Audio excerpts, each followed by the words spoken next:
বাবা রে দিদি, তোমার কি ঠান্ডা লেগেছে গো? প্রচুর ঠান্ডা লেগেছে রে। ওই ভিজে চুলে থাকো বলেই ঠান্ডা লেগেছে। বাবা রে, এক মাথা চুল। চুল নিয়ে কি সমস্যা রে। চুলগুলোকে নিয়ে পারি পারি করে শুকুতে হয়। হ্যাঁ, তোমার অনেকটা চুল তো। প্রচুর চুল, প্রচুর চুল। আমি রাখতে পারছি না, ঘাড়টা সরু হয়ে যাচ্ছে। আর তেমনি মোটা তোমার চুলগুলো কিন্তু। হ্যাঁ, খুবই মোটা। এত মোটা জানিস শ্যাম্পুতে হয় না। কি করবো, সার্ফ গুড়ি গুড়ি, মগের জলে সার্ফ গুড়ি গুলে নি। কারণ শ্যাম্পু এক বোতলে শেষ হয়ে যাচ্ছে। এক বোতল শ্যাম্পু হচ্ছে না। বটে তো, এত মোটা চুল।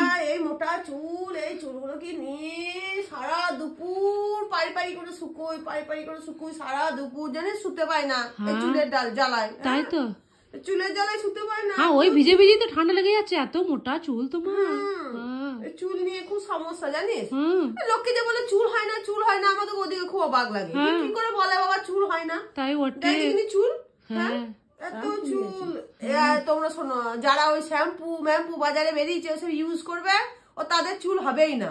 আমার মতো সার্ফ গুড়ি লাগাবে। আমি কি লাগাই জানো? সফেদ সার্ফ গুড়ি জলে গুলে মাথায় লাগাই। কি করব, শ্যাম্পু তো হয় না, ফেনাই হয় না, এত চুল। হ্যাঁ, আরে কি চুল কি চুল। তার মধ্যে আবার আমার মেয়ের আজকে হেড এন্ড শোল্ডার, কালকে লরিঅল, তারপরে গরিঅল, তারপরে হেয়ার স্ট্রেটনিং এর আগে একটা আলাদা, হেয়ার স্ট্রেটনিং এর পরে একটা আলাদা।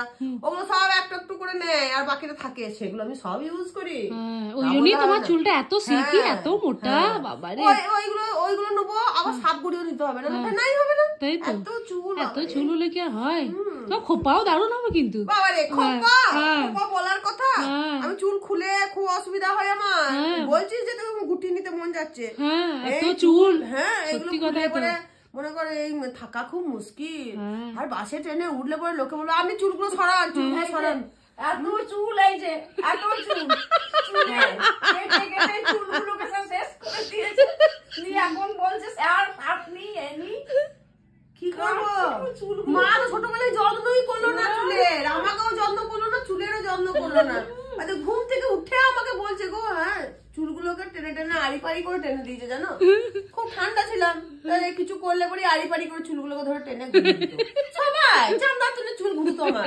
বাবা, কাকা, জেঠা, পিসি, পাড়ার কাকা, ও পাড়ার কাকা, জেঠা, যে যার পারতো চুলগুলোকে মুঠি করে ধরে। বুঝতে